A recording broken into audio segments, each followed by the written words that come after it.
Hey everyone, this is Chad from GadgetGuruHD.com, and as all of my subscribers know, I've been pumping out an absolute ton of content on the GS5, HTC One M8, and doing a ton of comparisons, tutorials, and much more. But in today's video, I'll be giving you all a rundown on some of my favorite and most useful features on the Samsung Galaxy S5. And instead of just briefly running through about 10 or so, I'm going to be doing an in-depth look at those that I felt were worthy of mention. And if one of the features that really caught your eye wasn't on this list, then be sure to get back at me in the comment section down below or on Twitter at GadgetGuruHD. Anyway, these are my top 5 favorite features of the Galaxy S5, so enjoy! The AMCase hybrid bumper case and AMFilm screen protectors for the Galaxy S5 are on sale now. Use coupon code GADGET15 for another 15% off your order. Links are in the description. Now, without a doubt, the coolest feature on the Galaxy S5 is the fact that it is completely dust and waterproof.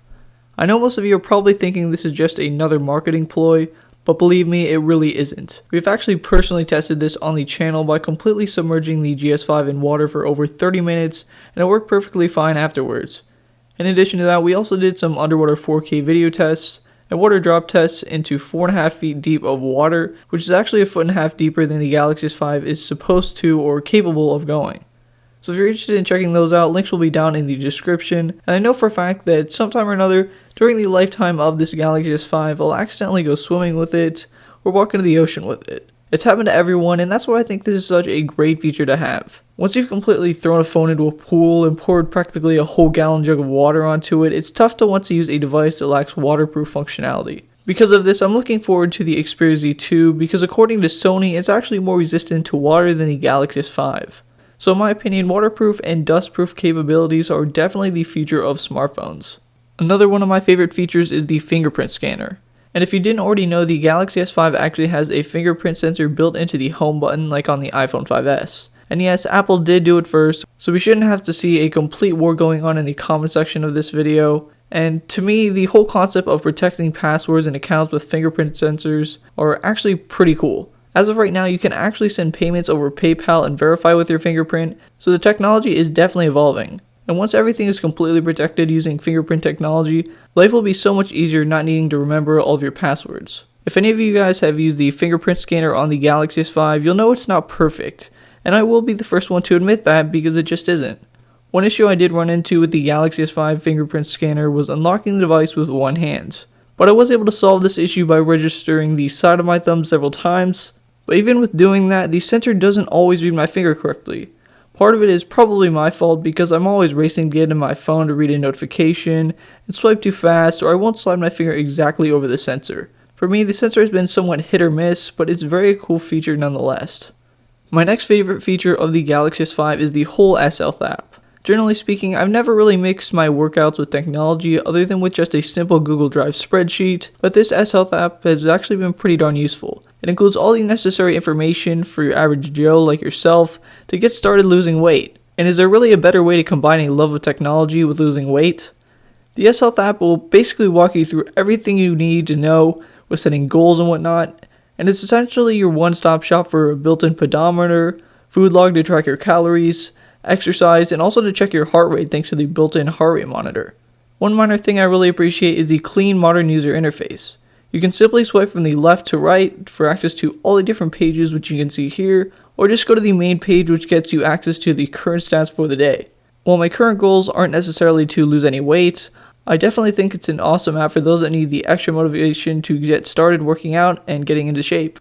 When it comes to the actual size and the overall look of a display, you can't get much better than the Galaxy S5. Now, there were a ton of rumors and speculation that the GS5 would feature a much higher res 2K display, and there's still rumors of another Samsung device that will launch with one in the near future. But regardless of what meaningless rumors are telling us, I can testify that the Galaxy S5 has one of the best displays I've ever used. It measures in 5.1 inches diagonally, which is just a slight bump up from the Galaxy S4's 4.99 inch display. The great thing about the increase in screen size is that it doesn't change the overall dimensions of the phone by much, but it does up the screen.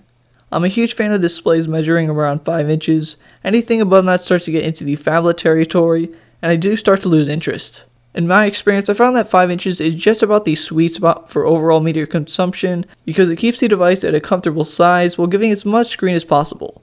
And as far as the actual video goes, the S5 delivers a vibrant, crisp picture that just flies off the screen. For me, the S4 was just a bit too saturated, where this new one fits in much more pixels per inch, coming in at 432 and offers a much more realistic experience when it comes to color accuracy. The camera is without a doubt one of the best features on the Galaxy S5.